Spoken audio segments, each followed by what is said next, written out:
Привет, Daniel. Привет, Anya. Aujourd'hui, on fait un borsch. Ah. Oh. Donc, on va commencer par présenter les ingrédients. De quoi est-ce qu'on va avoir besoin? Ingredientes. Donc, мясо, la viande, c'est un plat de côte.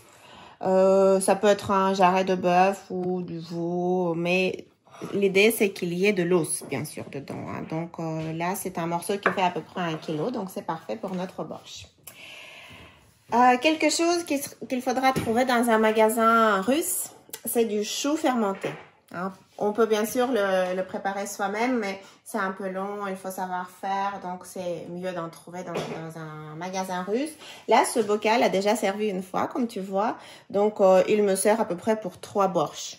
Donc le chou fermenté, kapusta, kvašeная kapusta. Ça peut aussi se faire avec du chou frais, mais il n'y aura pas exactement le bon goût du borsch qu'on connaît. C'est une version un petit peu plus estivale.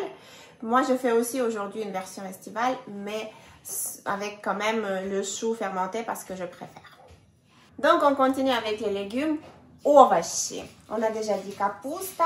Il y a bien sûr картошка, les pommes de terre. J'en prends à peu près 3-4. Морковь, des carottes. Конечно, свекла. Bien sûr, sans la betterave, le borsch n'aura pas sa belle couleur rouge. Свекла. Лук. Je prends un jaune et un rouge. Желтый лук. Красный лук. Vous verrez après pourquoi. On dit plutôt en russe d'ailleurs фиолетовый лук que красный лук. Фиолетовый, l'oignon violet. Ensuite, la tomate. Tomatный sauce, ça peut être un coulis de tomate. Il y aura un petit peu le goût de la tomate. On peut ajouter d'ailleurs une tomate fraîche, c'est bon aussi. Et je prends aussi un petit peu de concentré de tomate. Tomatная pasta. Donc, les tomates, on dit pomidori, mais quand on met la sauce, on fait une sauce ou le jus de tomate ou le concentré de tomate, on dit tomatный. Tomatный sauce, tomatная pasta, tomatный сок. Соль. Moi, je prends du sel rose. Черный перец. Перец горошек. Le poivre noir. Un peu de laurier. Лавровый лист. Et зелень. Les herbes, зелень, du mot зеленый, bien sûr, vert, le vert. Это петрушка. Здесь у меня петрушка. Укроп. De la nette. Je vais aussi prendre les feuilles comme ça de bêtes rouges. Vous voyez, ça va être une version un petit peu plus estivale grâce à mes feuilles de betterave. Ça peut être juste les feuilles de betterave. Là, je crois que ce sont des betteraves qui sont cultivées pour leurs feuilles. Comme un peu des blettes, vous savez, mais ça sera très bien. Ça sera très bien pour mon borsch. Voilà, donc tous les ingrédients sont là. Il faut aussi un petit peu de patience parce qu'un borsch, effectivement, il y a beaucoup de choses à couper. C'est pas on a faim, qu'est-ce qu'on mange? Oh bon, on va faire un borsch. Non, le borsch, voilà, c'est un petit projet dans la journée quand même. Donc, on va s'y mettre. On va commencer par faire cuire la viande pour faire un bon bouillon. Donc voilà, j'ai pris ma casserole, je l'ai remplie un peu plus de la moitié. Je vais mettre simplement la viande dedans et on va commencer à la faire cuire. Voilà, un quart d'heure après, notre écume est bien formée. À vrai dire, j'en ai déjà enlevé un petit peu, j'en ai déjà enlevé ça.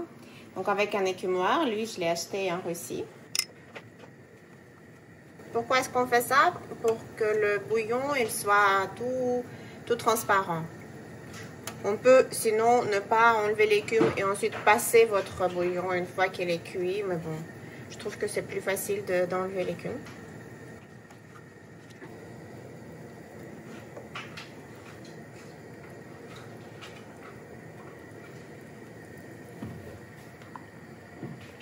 Bon, je crois que là, il va encore avoir un petit peu d'écume. Donc, je vais laisser bouillir et je refais une dernière fois.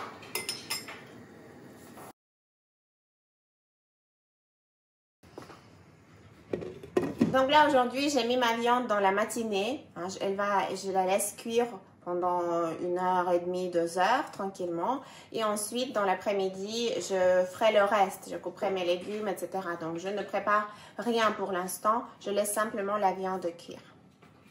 À tout à l'heure. Paka. Paka. Voilà, maintenant, on a notre bon bouillon qui est cuit. Il a mis 2h30, 3 heures à cuire. Donc, la viande, elle se détache très bien. Je l'ai sorti de l'eau. J'ai aussi sorti mon oignon qui est maintenant tout raplapla, mais je vais le jeter. J'en ai plus besoin. Elle a déjà donné son goût.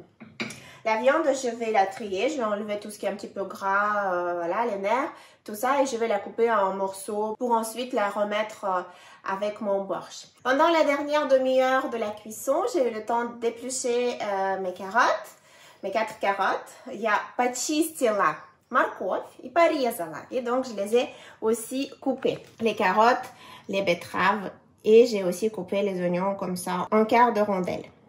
Maintenant, j'ai remis le feu et je vais commencer par mettre dans mon borscht, dans mon bouillon, d'abord le chou et quand il aura commencé à bouillir, je mettrai directement les carottes et ensuite, ça sera au tour des pommes de terre. Vu que les carottes cuisent un petit peu plus longtemps que les pommes de terre, on met d'abord les carottes et ensuite les pommes de terre pour que tout soit bien cuit comme il faut. En revanche, ce que j'ai fait là, les oignons et mes betteraves, je les mettrai à part dans une poêle. Hein, ça ne sera pas cuit en même temps, ça sera comme un petit peu un assaisonnement si vous voulez. Donc, je ne mets pas les betteraves directement dans l'eau. Il y a certains qui le font, mais moi, je préfère faire ça à part. C'est la recette de ma maman. Je les fais revenir avec des oignons et la sauce tomate. Et comme ça, j'ajoute ça au dernier moment au borscht. Et donc, il a une plus belle couleur et un meilleur goût, je trouve, parce que les betteraves, elles sont un petit peu, voilà, elles sont revenues avant d'être cuites à l'eau. J'ajoute donc les choux. Là, je vais encore faire la moitié à peu près seulement. Je vais mettre la moitié de ce qui reste dans le bocal. Hop. Le bouillon a réduit, donc je vais ajouter sûrement un peu d'eau chaude. Et là, donc, pendant que ça cuit, ça bout, je remets les carottes et ça rebout. J'ai le temps d'éplucher les pommes de terre et de les couper. Voilà, maintenant, les carottes ont également bouilli. Il y a déjà dans mon bouillon les choux et les carottes. Kapusta, mорковь. On garde au singulier le chou, on dit. Le chou, la carotte. Kapusta, mорковь. Et j'ajoute maintenant les pommes de terre. Voilà, donc dans ma casserole, ça va pas tarder à rebouillir. Et maintenant, tu vois, j'ai préparé une poêle avec un peu d'huile. J'ai mis de l'huile d'olive, mais ça peut être de l'huile de tournesol également. J'allume et je vais ici faire revenir mon oignon rouge. Et ensuite, y ajouter également la betterave et la sauce tomate. Et le concentré de tomate également.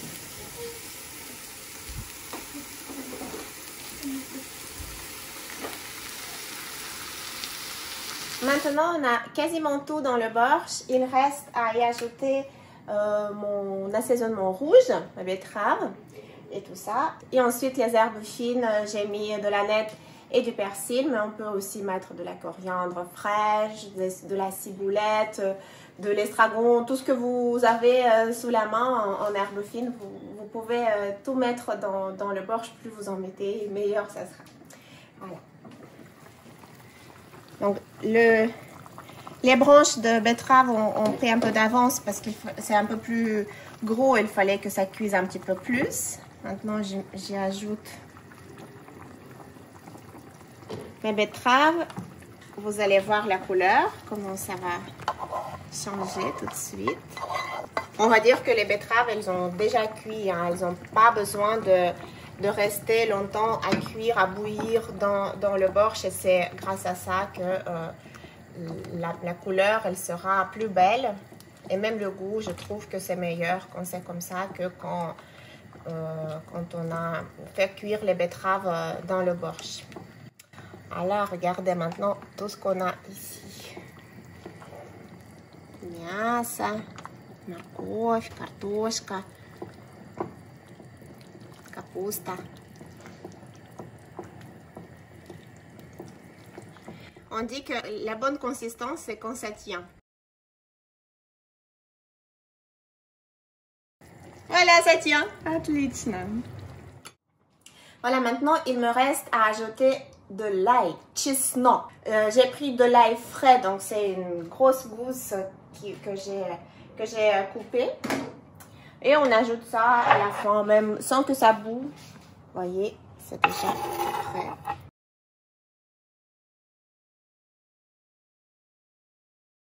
On dit en Russie qu'il y a autant de recettes de borsch que de femmes russes. C'est probablement vrai.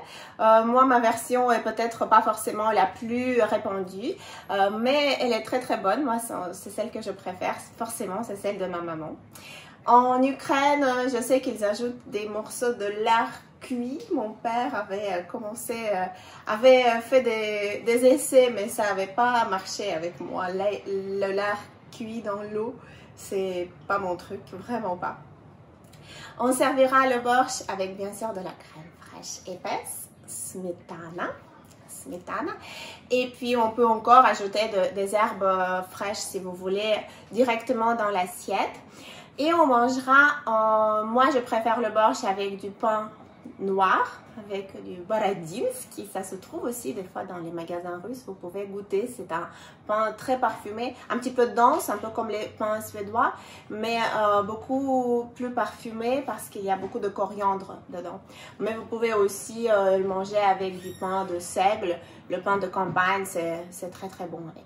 En Ukraine et en Biélorussie, en revanche, ils vont servir plutôt ça avec des pampouchki.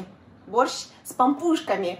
Ils font pampouchki, c'est des espèces de boules de brioche comme ça qui sont collées les unes aux autres.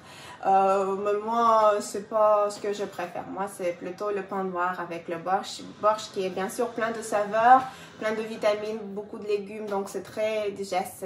Ça plaît en général pour à la fois son bouquet de saveurs dans la bouche quand on mange et puis aussi cette légèreté qu'on a quand on mange ça. Donc moi, j'hésite pas à en faire au moins une fois par mois, malgré effectivement les quelques heures de préparation que ça nécessite.